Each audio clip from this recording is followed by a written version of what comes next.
안녕하세요. 김율의 사연 라디오입니다.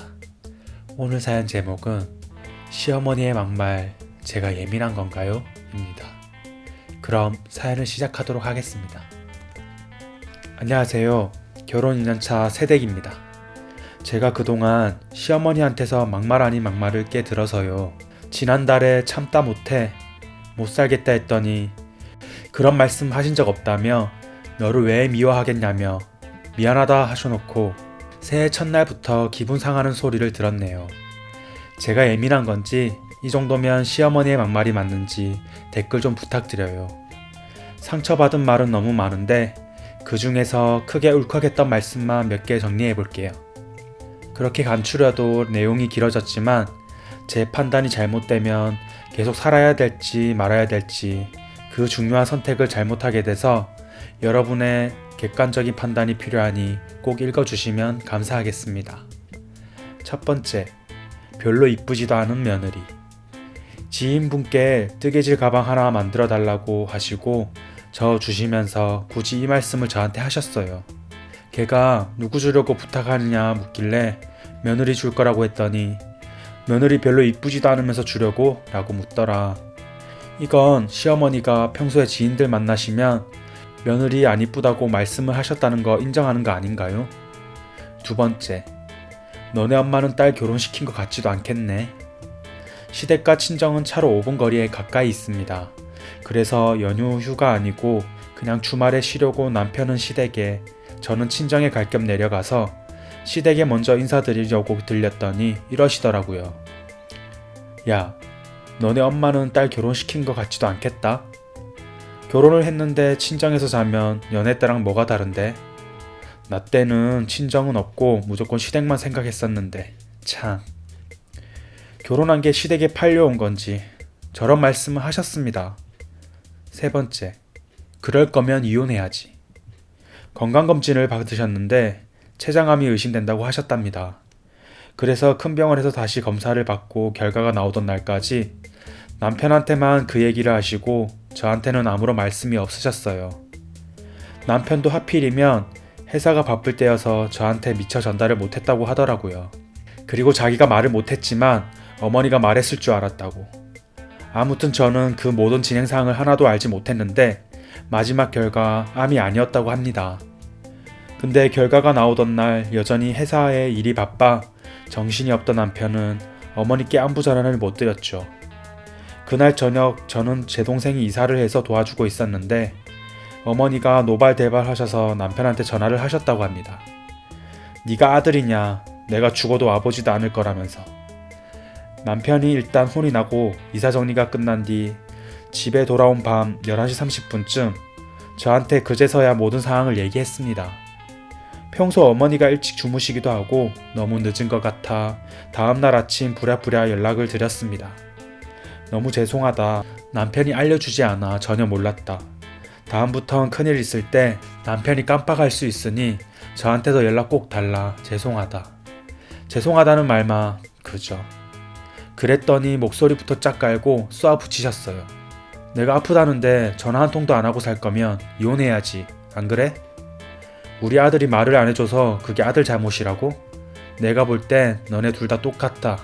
이렇게요. 이때 너무 크게 마음이 다치고 그나마 붙여보려고 애쓰던 정이 뚝 떨어졌던 것 같아요.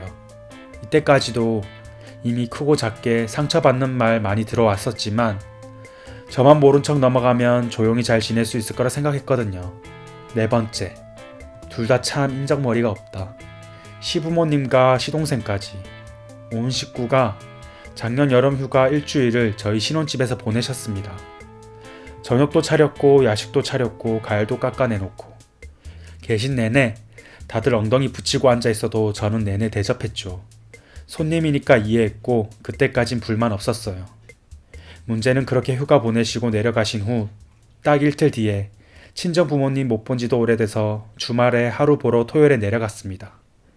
이때 남편은 오지 말래 했는데 기어코 자기도 오겠다고 해서 같이 하루를 보냈습니다. 근데 다음날 출발하는데 남편이 어머니한테 전화를 좀 한다고 하네요. 저는 내려왔다고 말씀 안 드렸는데 남편이 말했었대요. 평소에도 내려오면 인사는 해야지 강요하시는 분인데 인사드리러 가면 인사만 드리는 게 아니잖아요. 얘기하고 좀 시간 좀 보내다 보면 3, 4시간은 기본이죠, 보통. 단 하루 친정집에 있다가 가면서 왔다 갔다 이동하기에 애매했고 이틀 전까지만 해도 일주일 동안 저희 집에 계시면서 충분히 시간을 보냈고 친정 식구들이랑 뭐 할지 계획을 세워두고 간 건데 인사하랴 뭐하랴 그러다 보면 제대로 시간도 보내지 못하고 애매하게 인사드리고 애매하게 놀 것 뻔하니까 저는 굳이 말씀 안 드렸어요. 그런데 남편이 덜컥 말했다고 하니 자기 엄마를 그렇게 모르나 싶고 한숨이 나오더라고요. 결국 전화드렸더니 인사도 안 하냐, 둘 다 어쩜 그렇게 인정머리가 없냐, 너네한테 앞으로 아무 기대도 안 한다, 이렇게 말씀하시네요. 그치만 실제로는 기대 계속하고 계신걸요. 5째, 어른이니까 말하기 전에 생각 좀 하고 말해라. 이게 이번 새해 인사입니다.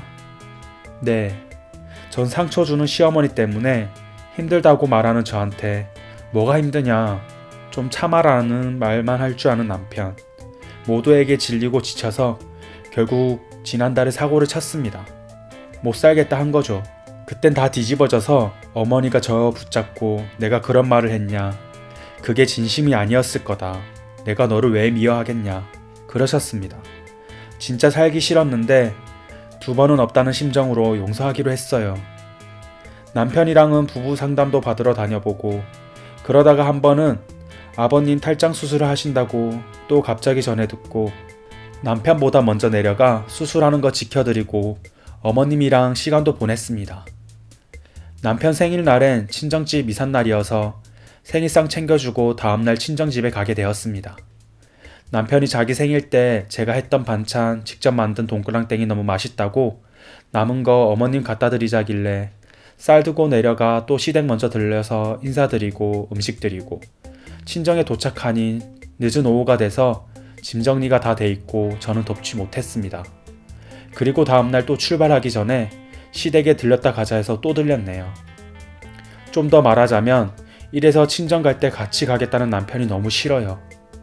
그냥 친정 가서 마음 편히 쉬다가 오고 싶은데 맨날 시댁 먼저 그 다음 친정 또 시댁 들렸다가 올라오는 거 너무 비효율적이고 싫어요. 그래봤자 결혼하고 친정 내려간 거 한 손 안에 드는데 죄다 시댁.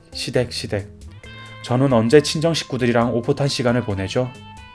암튼 못 살겠다 뒤집어지고 나서 어머님이 미안하다고 하셨지만 어쨌든 저도 덮기로 했으니 별일 있으면 뵙고 할 역할은 여전히 했습니다. 근데 새해 인사 드리려고 전화 드렸더니 남편한텐 하이톤으로 뭐라고 하하호호 통화하시더니 제가 바꿔드니까 목소리 깔고 이러시네요. 어머니 지금 바깥에 계신가봐요. 이런 식으로 질문을 해도 그냥 대화를 하기 싫나봐요. 그래서 그냥 저도 새해 건강하시고 행복하시라고 한마디 하고 끊으려는데 딱 이 한마디 하시고 전화 끊었습니다. 너도 이제 어른이니까 말하기 전에 생각 좀 하고 말하고 이제 애 아니다. 둘이 잘 살아봐라. 제가 그냥 철없는 애라서 못 살겠다 한 건 줄 아시나봐요. 잘못하셨다면서 생각해보니 저한테 상처 준 적 없는 것 같은데 제가 생각 없이 말한 건가 봐요. 흔히 주고받는 새해 복 많이 받으란 말도 못 들었네요. 저게 새해 인사랍니까? 설날 지나고 붕붕 뜨는 새해 분위기 가라앉으면 남편이랑 이제 마지막으로 진지하게 얘기를 해보려고 합니다. 그래서 제가 지금 느끼는 것들이 그저 제가 예민해서 느끼는 건지 시어머니가 저한테 막말하고 계신 게 맞는지 판단 좀 부탁드립니다. 사연은 여기까지이고 댓글 반응들을 한번 살펴보도록 하겠습니다. 첫 번째 댓글입니다. 님 시어머니 성격 참 요상하시고 본인이야말로 말할 때 생각 좀 하고 말하라 해요. 그리고 님 남편 짜증나요. 그따위로 친정 따라와서 편히 못 쉬게 할 거면 다음부턴 시댁에 가라고 해요. 시어머니나 남편이랑 짜증나는 인간들이네요. 두 번째 댓글입니다. 폰에 녹음 어플 필수입니다. 그러니 시모와 통화할 일 생기면 남편 폰으로 통화하다 건네주면 실수인 척 끊어버리고 본인 폰으로 전화하세요. 그래야 녹음이 되죠. 시간 지나면 자동 삭제되니 꼭 어플에 들어가서 저장 누르시고요. 말 실수할 때마다 짚어주고 남편한테도 시가 가면 꼭 올라올 때 똑같이 인사하게 들르라 해요. 역지사지로 지가 겪어봐야 아는 놈들이 있어요. 그래도 철저히 피임하고 1년 노력해보고 계산 안 된다면 남편놈 미련 없이 버리는 걸 추천합니다. 시모든 머시기든 남편놈 하나만 버리면 다 해결되는 문제이니까요. 세 번째 댓글입니다. 시어머니는 누가 봐도 비정상인 것 같고요. 닌 남편도 다를 거 하나 없네요. 이래서 고부 사회는 남편의 중간 역할이 정말 중요한 겁니다. 오전자전이네요. 쓰니가 악해질 필요가 있습니다. 오늘 준비한 사연과 댓글은 여기까지입니다. 여러분들도 여러분들의 생각을 댓글로 남겨주세요. 끝까지 시청해주셔서 감사합니다. 좋아요와 구독도 꼭 부탁드리겠습니다.